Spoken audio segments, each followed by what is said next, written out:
I'll say this again at the end, but if you're a songwriter, we're going to have a songwriting masterclass on Wednesday in the McCorkle building at the Town School of Music. And so that's our sort of programming for the week.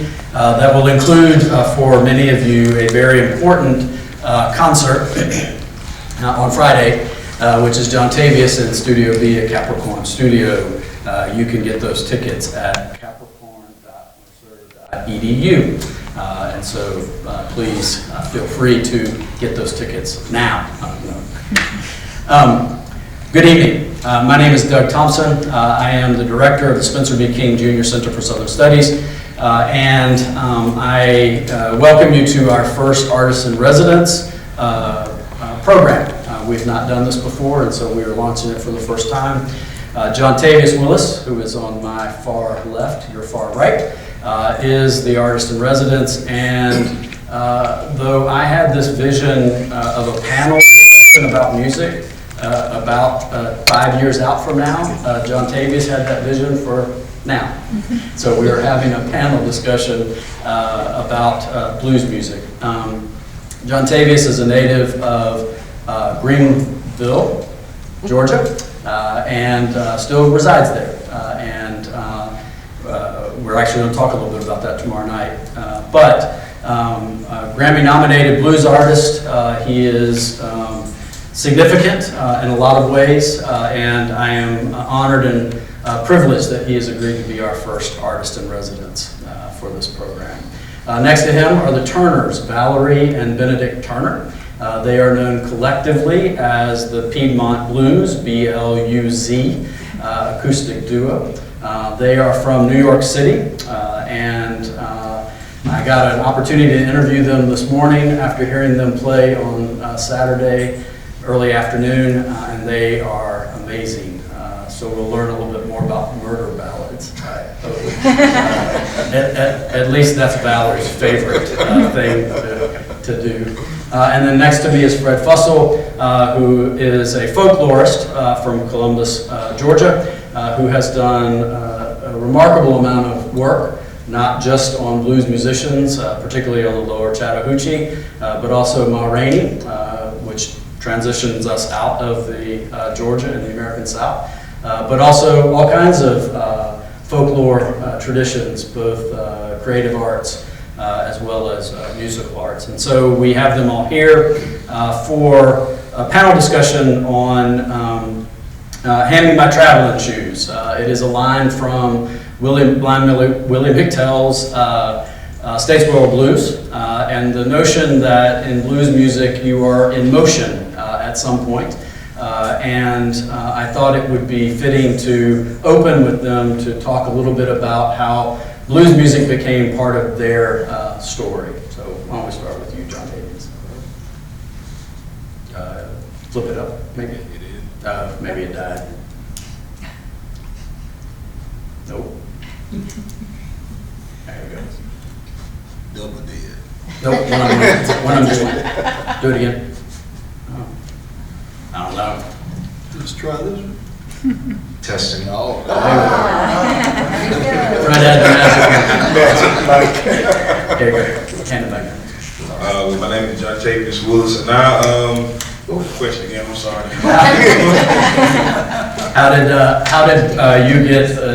How did blues music come into your life? Okay, well, I think it's always kind of been there, but I didn't really think about it at the time. When you're in it, you don't really think about it. Being in a little rural place in Georgia, growing up around elders and always hanging out with the older folks, my granddad and his sisters and brothers, and going to church, and then you don't really think about these things. And I think we just kind of just stumbled on it, and then I found about the different genres of music later on. Cause I just started singing gospel when I was like 3 years old, hanging out with the folks, and I found out the connection between gospel and blues. And when I was about 12 years old, I started listening to blues pretty heavy. I was a weird little kid, and then I went on and got to be, at 14, I started playing guitar. I started out piano, classical piano. Then I went to trombone, but I never could sight read. I could just listen to the music and kind of pick it up, and then that's kind of it. When I kind of made that connection from Muddy Waters to well, at least I seen the video of him playing in front of an all-black audience in the 70s, which was rare, you know, in the 70s. And they were feeding off of him, he was feeding off of them, and it reminded me so much of church. And that's kind of like when that connection kind of happened, and I understood, like like blues culture is more than just the music, it is like the people, it's the geography, and on and on and on. Well, hi, I'm Valerie Turner, and the first thing people usually want to know about me is, well, how do I come to play this kind of music, country blues, being from New York City? But so I just want to clear it up to start off that my parents ended up in New York City during the Great Migration. But my father's side is from right here in Georgia. He was born in Atlanta. And we go back many generations here in Georgia. And my mother's family is from the other end of the Piedmont region in Virginia. But they played none of this music at home when I was growing up. I found it by accident in a music store. There was a book that had a picture of a black man on the cover. And you didn't see that in 1970s. You just didn't. So I wanted to know what's inside this book. And it was country blues music, and that's how I came across it. Well, I'm Benedict Turner, the other half of Piedmont Blues with my wife Valerie, and I came to the music through Valerie. When I first met her, I heard her, playing the music. I wasn't familiar with it at all.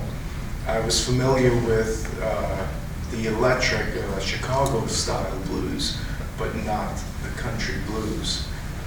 Growing up, my father played calypso music. I'm originally from Trinidad and Tobago, so he played calypso music, African music,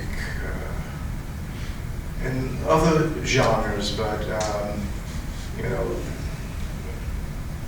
I enjoy accompanying my wife on washboard and bones, and also harmonica. And I try to be as subtle as possible because the washboard can be a brash instrument. So I play it much differently than other people. Most people play it vertically, the traditional way, but I play it flat with thimbles. If it's a very powerful piece, I use different types of brushes that I've made up. I mix and match things to accompany her, That's how I came to the music.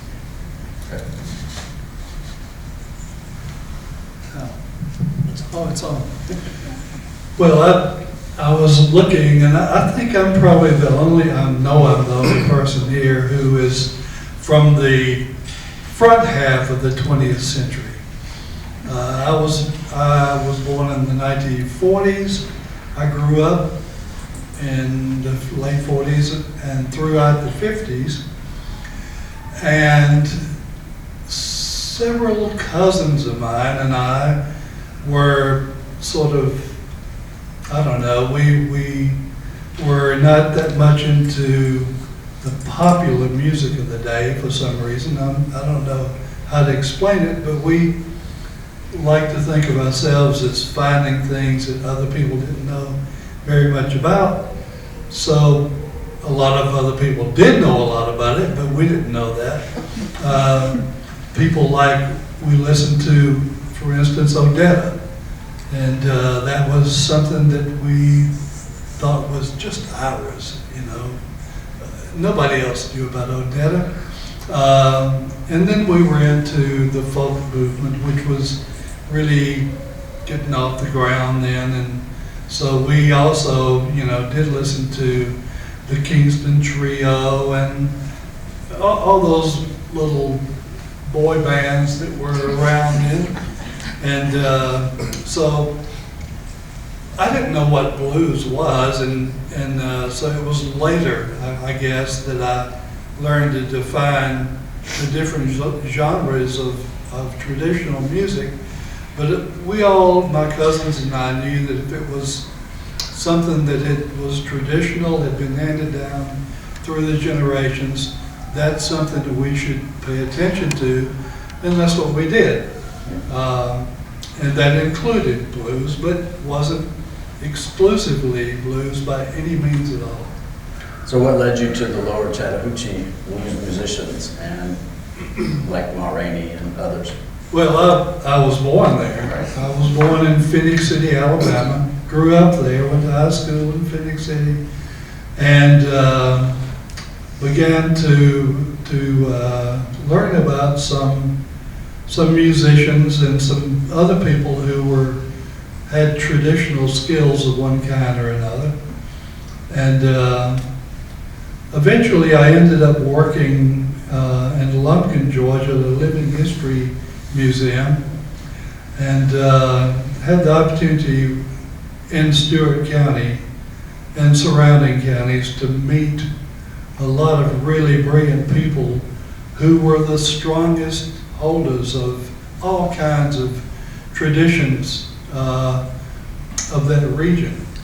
And not just musicians, but a lot of musicians, dancers and craftspeople, people who knew about everyday life of a previous time. And that was just compelling to me. I soaked up as much of that as I possibly could, and there was a lot of it there to soak up, believe me. So that's... And so Fred leads us back towards a way that I want Valerie and Jontavious to talk a little bit. And unfair to the audience, but I have a conversation with Valerie and Benedict earlier today. So talk about Mississippi John Hurt, like what that meant to you as a blues musician, as you were learning to play a form that you didn't know had a form name. And so if you could tell them that part of the story. Sure, that's a great question. Well, John Hurt is an amazing country blues musician from Mississippi. He's from a little town called Avalon. And that book that I mentioned that introduced me to country blues, I took the book to my school's library. I was a college student at the time. And I wanted to find any music that they had that was in the discography of that book. They had almost nothing. They had exactly one album, and it was called The Best of Mississippi John Hurt, big double album. And I go to the school library every single school day. I'd make them play it for me. I'd listen to it in its entirety. I would rush home. It was an hour and a half to get home. And I'd get my guitar and I'd try to figure out, remember, what did I hear? Now let me play it. And I did this every day. And eventually I started bringing my guitar with me to school so I wouldn't have to wait an hour and a half. And then one day the librarian said, no more album, you wore it out. So that was a very sad day for me. But my older brother, Jason, he purchased the album for me, and he set up a little stereo system in my room, and I could play it all day and all night. My family loved it so much.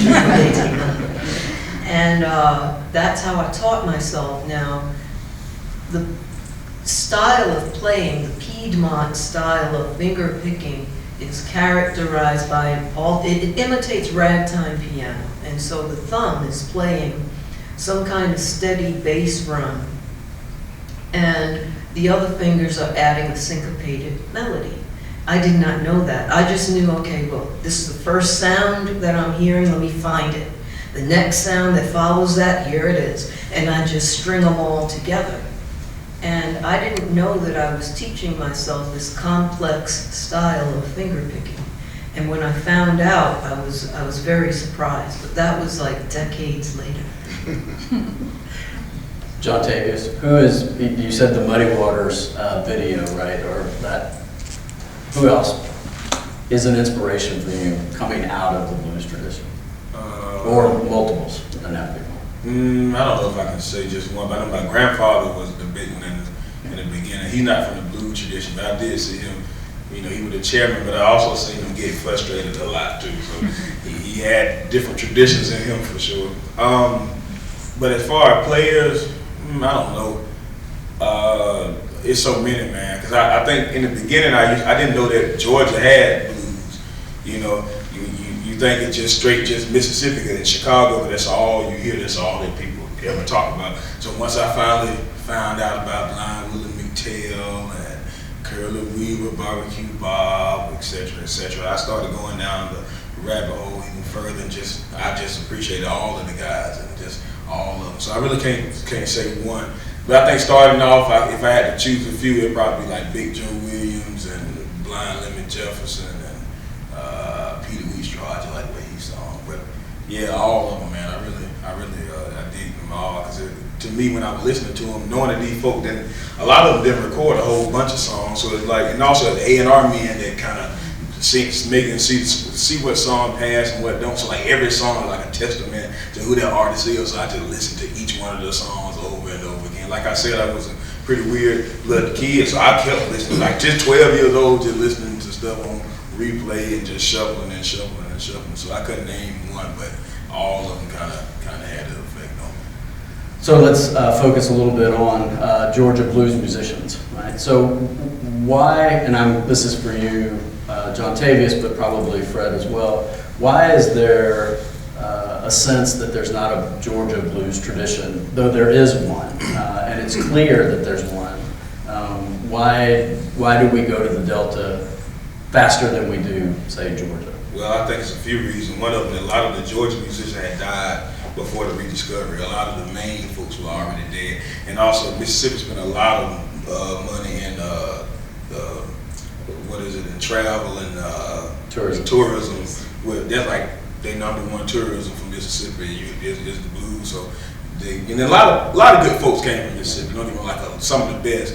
But I think, like I said, now if we were talking about the 20s and 30s, then Georgia had a chokehold on a lot of the southern states because you had like Ma Rainey, Curly Weaver, Barbecue Bob, Blind Willie McTell, and a lot of folks were recording in Atlanta. You know, some of the first recordings.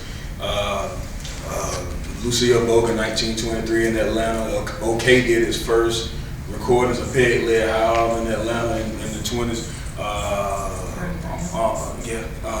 I'm trying to think about. I'm sorry, y'all. Blank out. The first, it's different to say the first, but one of the earliest acoustic blues, vocal and guitar, was a fellow named Reese Dupree. And he recorded February 1924. He was from Bibb County. You know, so there's a lot of these folks in Georgia, but they're just a lot of them from an older generation, and they ended up passing before the 60s and no video. And you know, most of the folks that people associate with blues now, they got video for it because they can go look at the songs. But it takes somebody to really sit down and listen past the fried egg, you know, and understand like what really being played and how like these are people that are real masterful on their instrument. This is not like just singer-songwriter. Nothing wrong with singer-songwriter. Don't get me wrong. They singer-songwriter, but they singer-songwriter in another fashion, you know what I'm saying? But to really understand that, and this is a time when these people really poured themselves into these songs, it's like, yeah, now you know, Georgia, they kind of got overlooked a little bit, but you know, that's why we kind of here to kind of correct it. But that's why I think so. Yeah. Right. Yeah. Well, I was just thinking if you could go back in time, I guess blues and pre-blues was being performed heavily in Georgia before Mississippi even knew what it was. Things were happening here really early on and continued. But I know, for instance, in Columbus, the recording studios, the so-called talent scouts, never made it there. They didn't go to Columbus looking for anybody. It's too bad they didn't, because they would have found a lot. And but it persisted. In the late 70s, I was working for the Columbus Museum and got some money from the National Endowment for the Arts to do a survey of our region. That's 18 counties that border the Chattahoochee River in Alabama and Georgia, from LaGrange south to the Florida border. And I was able to contract with a field researcher named George Mitchell, who was really an excellent blues scholar. And George and I went out and started looking for people, and this was in like 1978. We found over 90 people who were actively playing blues in those counties. Now they were most of them were old, and they were beyond their highest capabilities as far as being a musician goes, but they were doing it, and they knew the work, and so we were able to record a lot of those people, and some of them were not so old.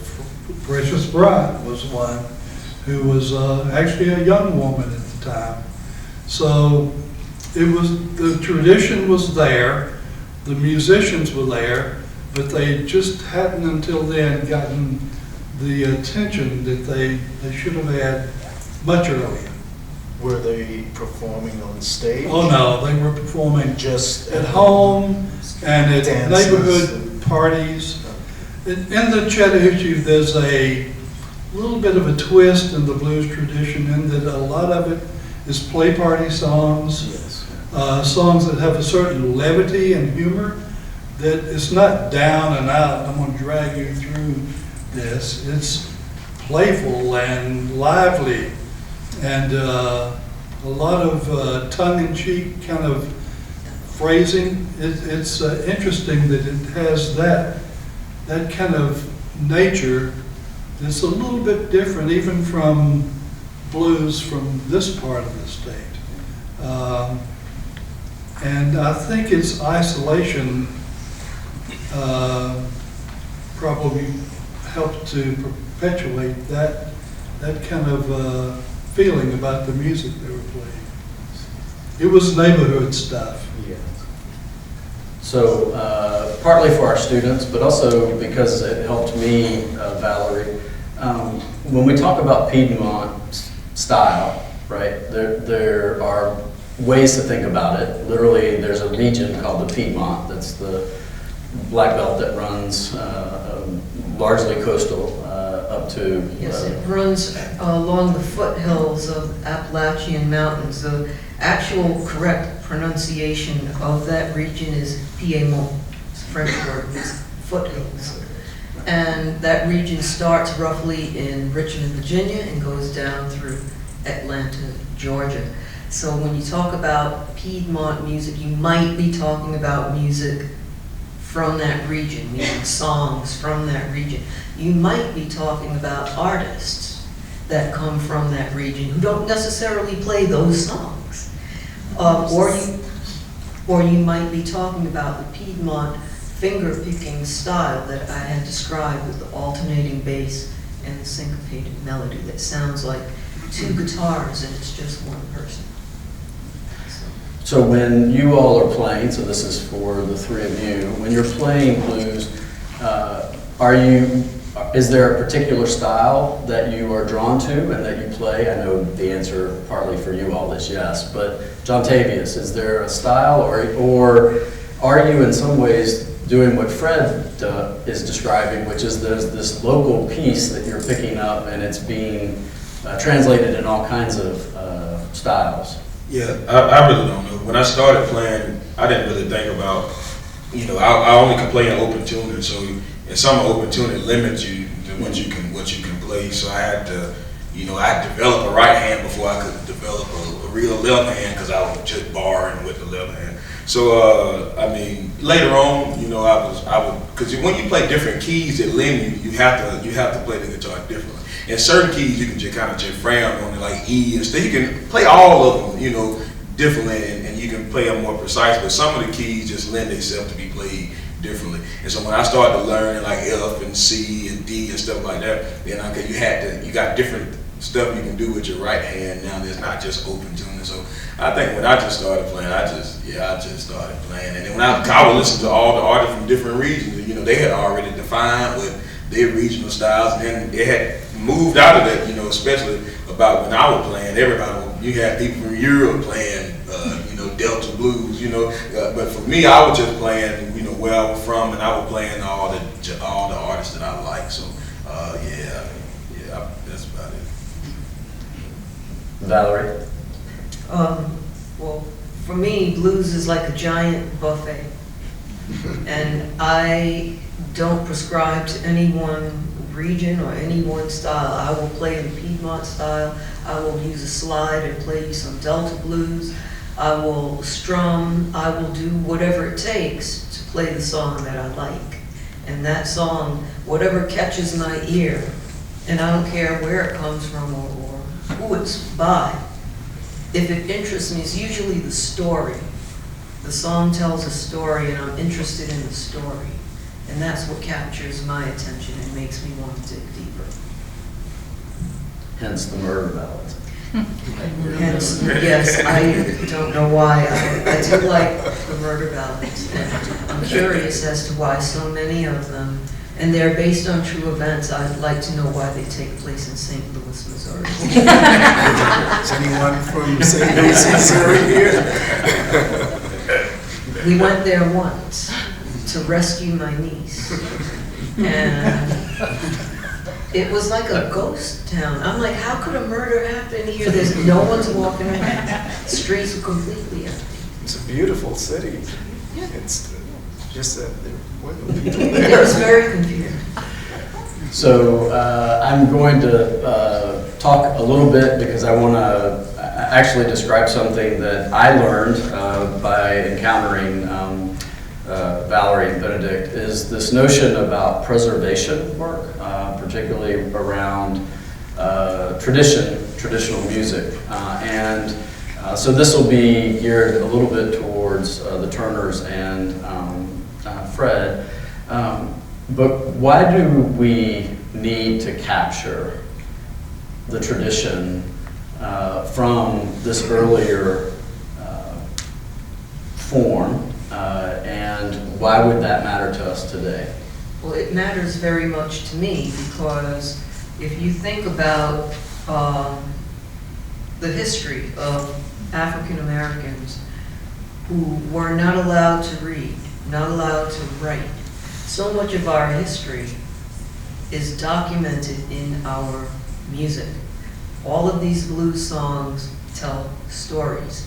Many of those stories are true stories, and it's very important to me to help preserve that because that is part of my history here in this country. When you are doing that work, how do you sense you pulling their story forward in your music? Well, sometimes the stories are, you have to give so much credit to the people who originally composed all of these songs. Like, the effort to create a thing is very great. And in that effort, sometimes maybe the lyrics will leave out some facts that I think should be put in. And so I'll go through songs and see what's lacking. I'll go research historical events and say, well, what can I add here to make this song really have all the meaning it can possibly have? And then I'll go back and tweak the lyrics to add that information in. And so I'm preserving the original thing, but I'm hopefully maintaining the essence of it, but still adding a little bit of extra value to it. Yeah, because often some songs are maybe a couple of minutes long, but there's, at the end, you're like, there's more to the story. And we sort of delve into it, and Valerie usually comes up with, additional parts of that song that would tell the complete story without changing it dramatically. Fred, can you But- talk a little bit well- about capturing, right? I was going to say that what she's describing is the way traditions persist.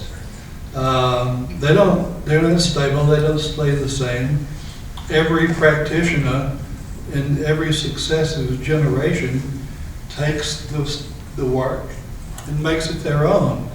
And that's what is happening there. It's maybe more intentional on your part than it is sometimes with some of the extremely traditional and isolated players, but that's what happens. It changes a little bit, gets passed down, changes again. It's not something that just happens and is that way forever. Well, and this leads us to Jontavious, you and the Turners have recorded Statesboro Blues. No, sorry, did I have that wrong? I thought I've heard it. Anyway, sorry. If you are performing it, or any song at this point, it doesn't have to be Statesboro Blues, but the idea of what are you consciously bringing forward that's original to the song, and what are you adding in a way that you know is particular to you in that adaptation or the thing you're creating?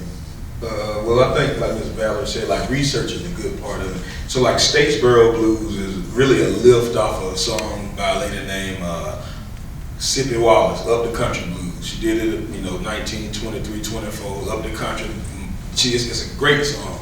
And her whole dynasty is great. Like her brothers and sister, all of them played. But so the idea, McTell, along with a fellow named Luke Jordan, they heard the song. And they ended up turning it, he turned it to, because Statesboro Blues never tell you like really what is the Statesboro Blues, But if you listen to Up the Country Blues, then you get like, okay, and you kind of can see, well, because a lot of those black ladies, they had, the lyrics that they had was like, man, you can tell like where the music and the lyrics and the good stuff come from. Like the early 20s, like where it says. So if I take a song that has been interpreted already, then by another song, and I say, like Ms. Valerie said, what you can add into it that don't make it seem like it's so different from the original song. So that's basically all I do. Playing wise, at that point you can do, you can keep similar to it, or you can add and subtract. But I just like to keep that story flowing and add a few verses, like Ms. Valerie said. Do you have a lyric out of that earlier version that you're? No, but the idea of going up the country was cool with me because I like seeing a lot of folks in my family too that went up the country, but now they're coming back down. So I think talking about going back down the country is like I was actually thinking about talking to one of my mentors about making this song, but it's not. Don't look like it's gonna happen. But yeah, that's it. So most of you will know this, and it's not about necessarily music, but we've talked a lot today about the Great Migration that moved out of the South, both as a sort of rural phenomenon to southern towns. So you could come out of Houston County or LaGrange and end up in Atlanta, but then your family could end up ultimately in New York City, which is a pattern, sort of a out-migration flow, which is part of the conversation about taking blues music from a space, right, or music from a space, and then moving it into another space. It would be interesting to think through, Jontavious. There's actually started in the late 70s, early 80s, a re-migration process that is coming back into the region, often connecting to the exact same place that folks have left from. Although my students will often point this out, they don't go into LaGrange or into that part of, they stop in Atlanta, right? It's not all the way back. But this sort of way in which music leaves a space and then can come back into it. And so I guess I'm still curious, maybe Valerie can talk a little bit more about Statesboro Blues specifically, right? Like when you are singing it, what part of it are you comfortable as Blind Willie or the thing sitting behind it, and what part of it is you? Or are you just preserving the thing that you think people already know? Well, there are some songs, and Statesboro Blues was one of them, where I like the version of it and I don't really alter the lyrics much at all. I might alter it in terms of gender. I'll often, if it's a song that was sung from a male perspective, sometimes I sing it that way because that's the way it just feels right, but I'll often change it to be a woman's perspective. Change all the he's to she's and go like that. But Statesboro Blues, I play the version by Blind Willie McTell, which I know that a lot of people are not familiar with. I don't mean in this room, but just in general in the world. And every time we play it, people are like, oh my God, what was that? I'm like, well, that was closer to the original version. That's why I wanted you to hear it. And I love the way that McTell did that piece. It's one of my favorite songs to play. So why? What about that particular playing is significant to you? It's fun for my fingers. As a guitar player, if something is just like strumming, I'm probably not going to do it. Like, you can force me to do it. Like in a group, when they say, get up on the stage and play with these 3 people and you don't know the song, then I'll probably fake strum. But for me to want to play a song and having songs are like having children. It's a responsibility. You have to take care of that song. You have to grow it the best that you can. And that is a commitment. And I'm not going to commit to something that is not fun for my fingers. I'm just not, it's not going to happen. I see a lot of nodding and smiling. Yes, Jontavious? Yes. Fred, how does it, or does it matter that we capture traditions in a sort of moment like a folklorist would do, and how much of it is those folks just continuing to perform in their family setting, in their neighborhood, and the traditions get passed anyway? Well, I think both things can happen. I think about Columbus and Ma Rainey, for instance. Although Ma Rainey left Columbus when she was in her teenage, her family was there. And she maintained a connection with the town because she had family there. Her brother, her mother, others were in Columbus. She ended up buying a house there, but she got her start in Columbus. She was, I think, 13 years old when she first performed at the Springer Theater in Columbus with a group of other kids. Then she married when she was a teenager to a performer, a guy who called himself Pa Rainey. That's how she got to be Ma Rainey, even though she was a teenager at the time. And they became traveling, or he was already, and she became a traveling musician. Anyway, over the years, there were people in Columbus who knew that this musician who had become sort of semi-famous through the years was a native of the town.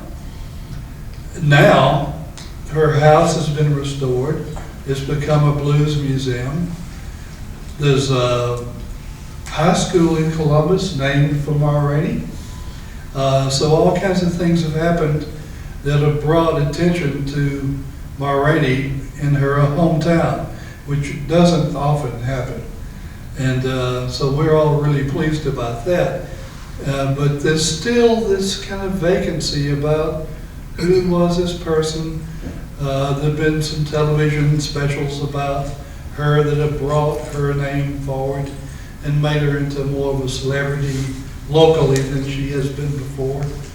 But there's still work to be done to really get it so that people in Columbus generally know that this really remarkable woman was from there.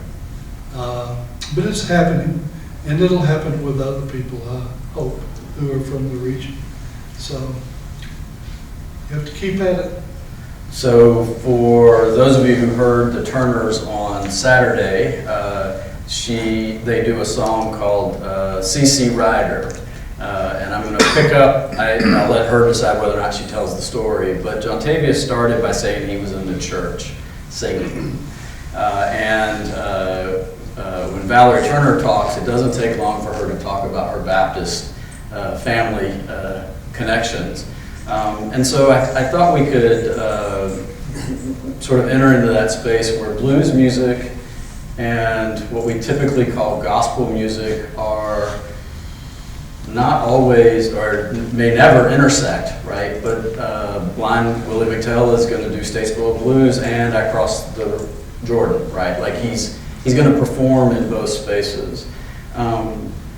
Is there a reason why blues musicians are either comfortable in those spaces, making that transition, and it might be about church and communal life, or is it more important to keep them fully delineated? In part because when you hear McTell do those two pieces, you hear the same playing. It's the lyric that changes. And so I'm kind of curious about the way that you think about that shift between blues music and gospel music. Well, yeah, I think they both pretty much the same. The words aren't different because a lot of the musicians that play on Sunday are the same musicians that play on Saturday, and a lot of the people that go to the congregation on Sunday are the same folk that go to the parties on Saturday. And it always been that way, especially in gospel music. We talking about like not the gospel of Martin, but gospel music as the Southern gospel black music. And you look at somebody like Georgia Tom from Valerie. Yeah. He become the father of gospel music, but he was a full-fledged blues player before he made Precious Lord, Take My Hand, and Peace in the Valley, and If You See My Savior. So all of those tunes, and even some of those songs are the same melody. Like You Got to Move and Sitting on Top of the World, those are similar melodies. Or My Baby and This Train That Bound for Glory. So a lot of those, it's the same vernacular, it's the same beat. You can't separate them. And the predecessor of both of them, like some people like to say for morality purposes that gospel came first. But if you got before blues is work song, and before gospel is spiritual. But it was a lot of back in the day, black folk couldn't worship.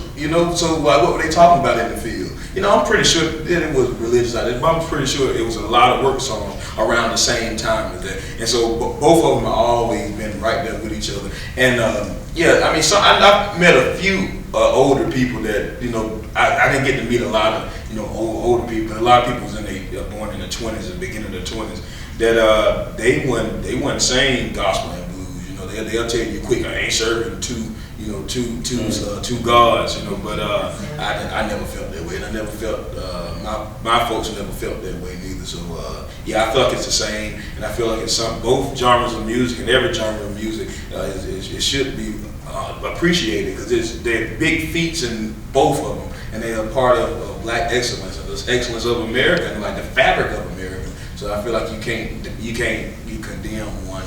I remember I would hear, and I'll keep it quick. There was a fella named Elder Romer Wilson. He lived like 106 or something. He just died like a few years ago. And he was like, man, I went by he played harmonica. He said, I went by Sonny Boy one time, a blues player, and I heard him. I didn't want to act like I liked it, so I walked away. Because that's the problem. A lot of them really like it, but they just can't say that they like it. There's the story. Valerie, you want to? I feel that I agree with everything that Jontavious said. That's number one. No need to repeat that. But I will add to that between blues songs and gospel songs, I think that you encompass every human experience, every human feeling, and as humans, as whole humans, you need both. And so I don't condemn one or the other, and I don't understand why anyone ever would. There's a place and a time for each thing. Saturday night is blues, Sunday morning is church. So there you have it. Fred, do you have anything?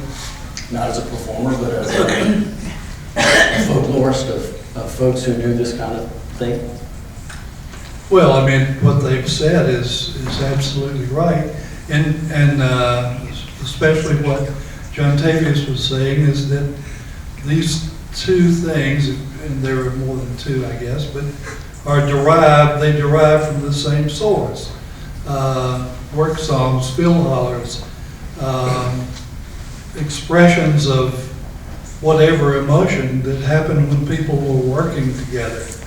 And, you know, there's been all kinds of little side bars of that kind of thing being passed down. Just think of all the different kinds of call and response forms there are or have been. One thing that's interesting to me is that some of this form apparently appears to me to be Native American.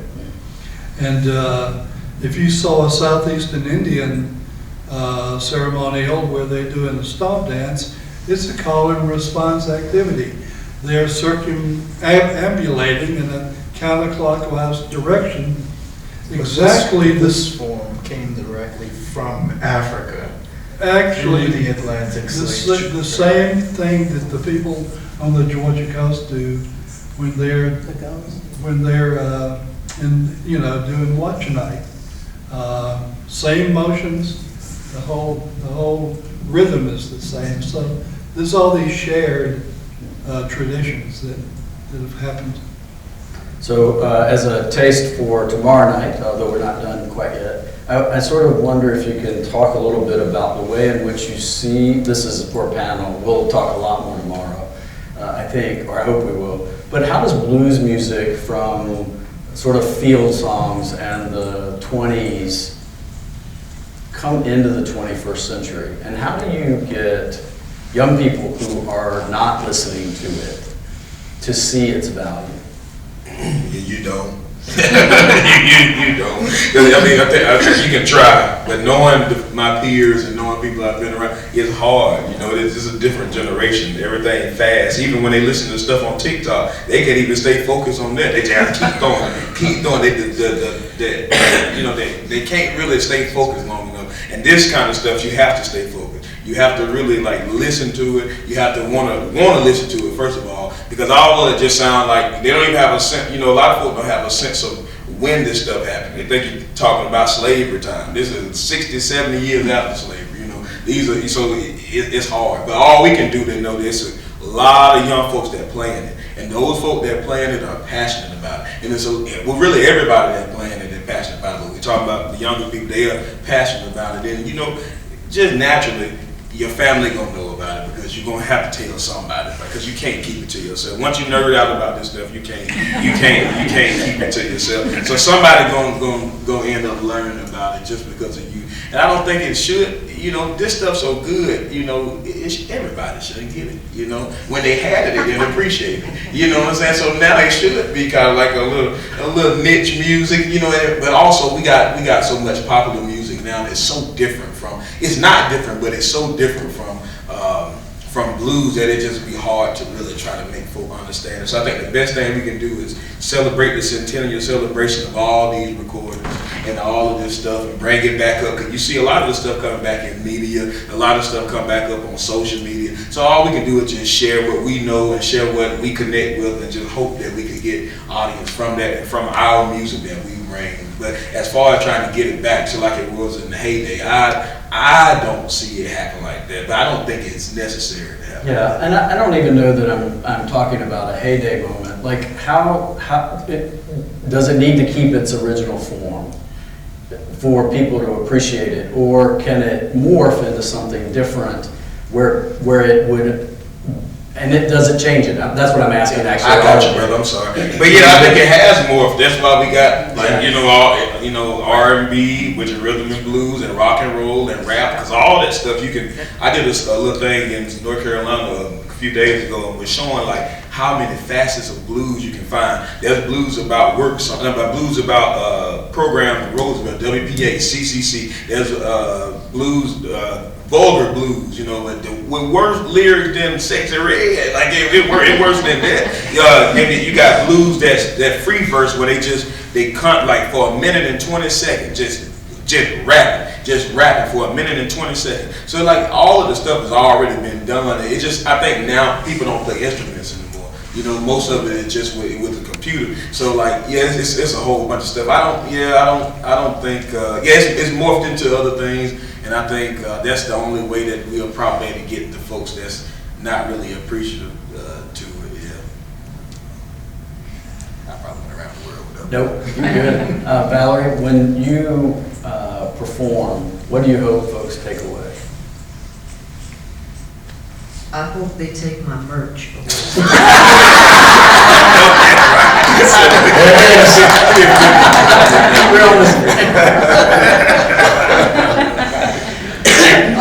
But seriously, No, we're good.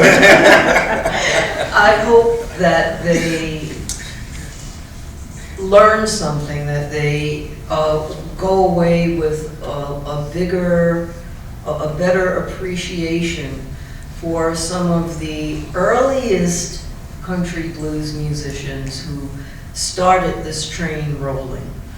And I want to say that I'm very impressed with Jontavious. I do think that he is doing a lot to draw in people of his generation. And before you, I don't think that there was anyone doing that, but he has managed to identify and elevate people of his own age group who are all amazing blues musicians. And if you haven't heard them yet, just check with Jontavious, he'll tell you all about them. And I think that that can help move the music forward when you see people that you can relate to because they're part of your generation. Sometimes that sparks more interest. Although not the case for us, we're looking at dead people saying that sparks. I always worried a little bit about this room and talking about the blues. Sorry, did you have something? I'm going to transition us. Like, one of the things I think is helpful, Jontavious, is I think I get the idea that there's not going to be a moment where this is multi-platinum selling stuff, right? But if you, I know. I just like to be pessimistic. I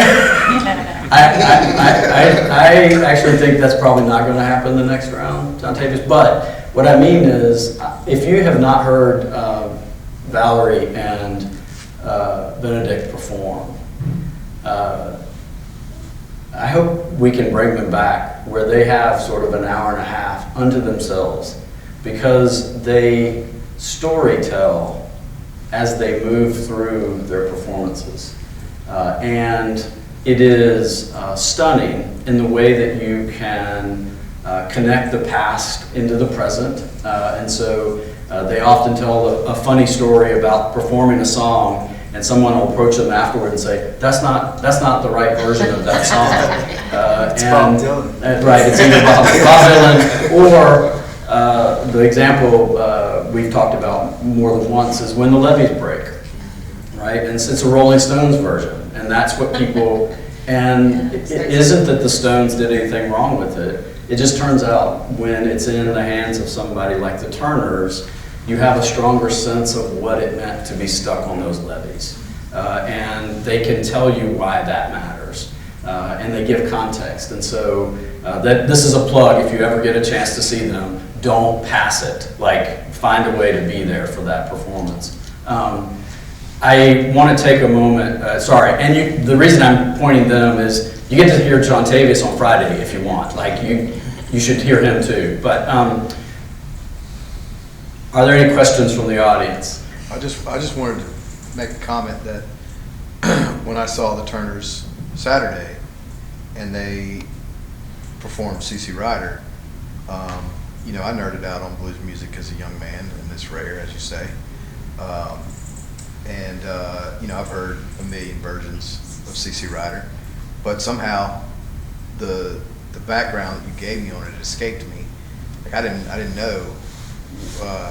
It seems like something I should have known, but when you told the background about how that song came to be, that was really enlightening. And I just, when you perform like both of you do, and you give the background of the music, and you talk about the cultural relevance and the stories, that it means a lot for the music. And there's people out there that really appreciate it, and Thank you. it puts it puts a bow on things and gives us that even deeper understanding of the music.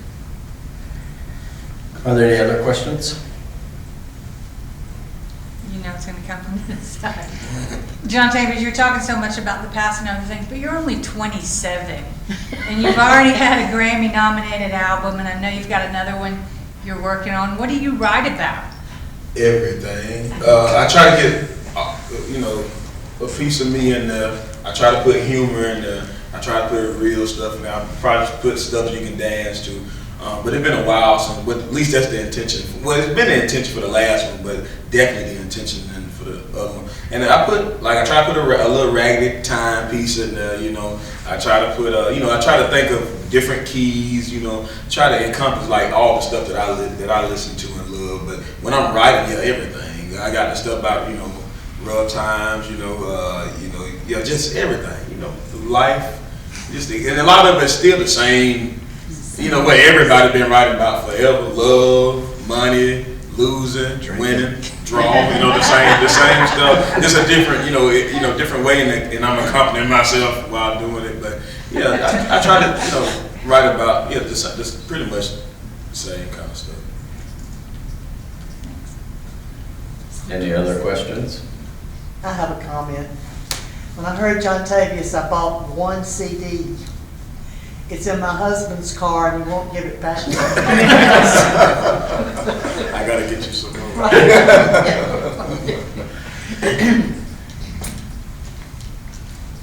I have a question. You talked about people that really brought this music forward to a bigger audience, and I think of somebody like Taj Mahal, who I know you guys probably very familiar with and respect. I mean, what do you and also I know he spent some time with Mississippi John Hurt. Do y'all have any thoughts just in general about Taj and the role he's played with this music? I think we all can speak on it. We want to start. Go for it. I think he definitely did a lot, especially he's one of the few people of his age that plays in different keys like he do. I came to appreciate that later on. He played a lot in D, a lot in drop D.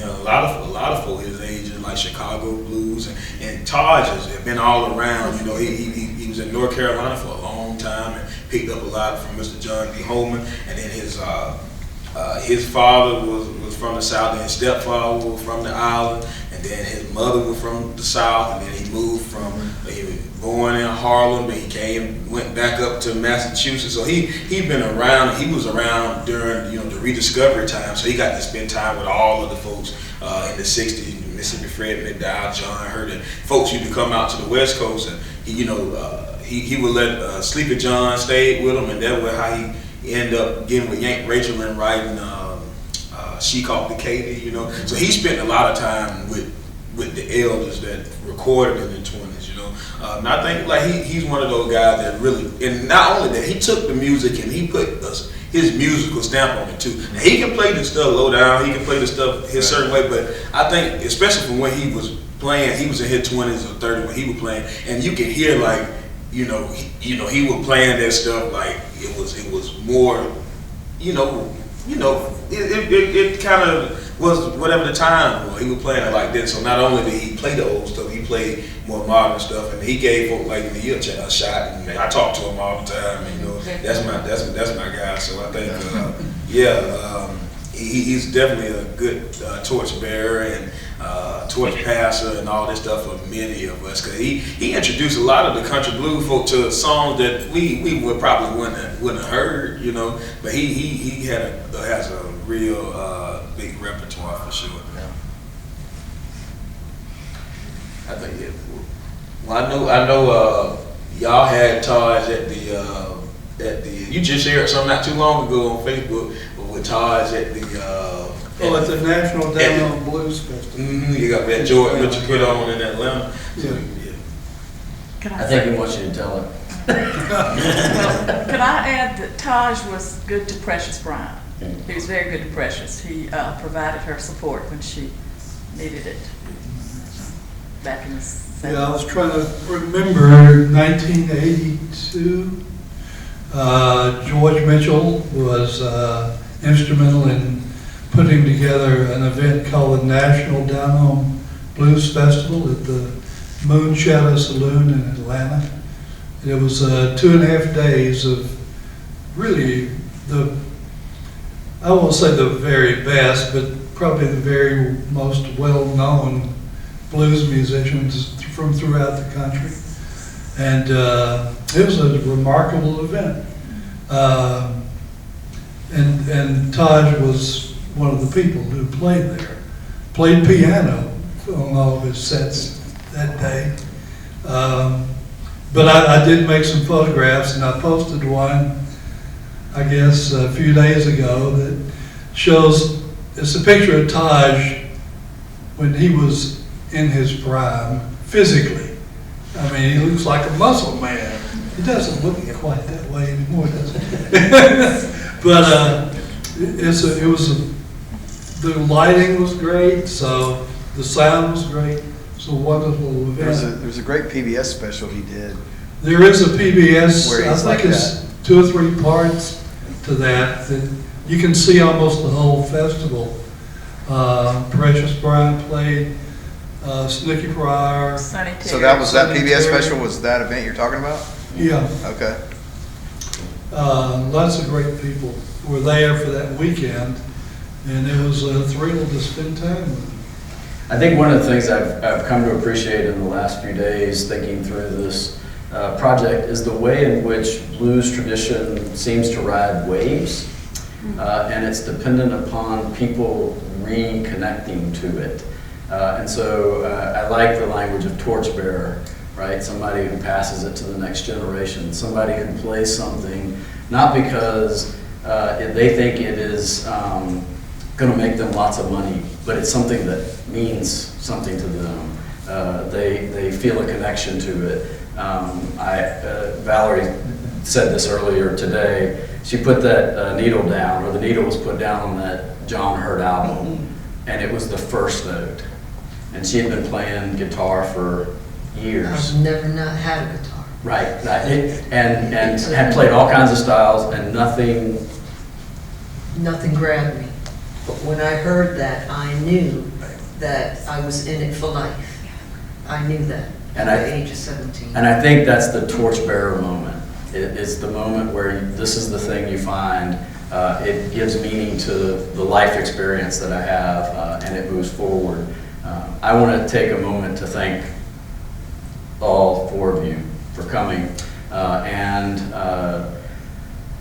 doing something that I thought we could do, but wasn't sure it would pull off necessarily in the way that it did, but it pulled off exactly the way I had hoped. So join me in thanking them for being here.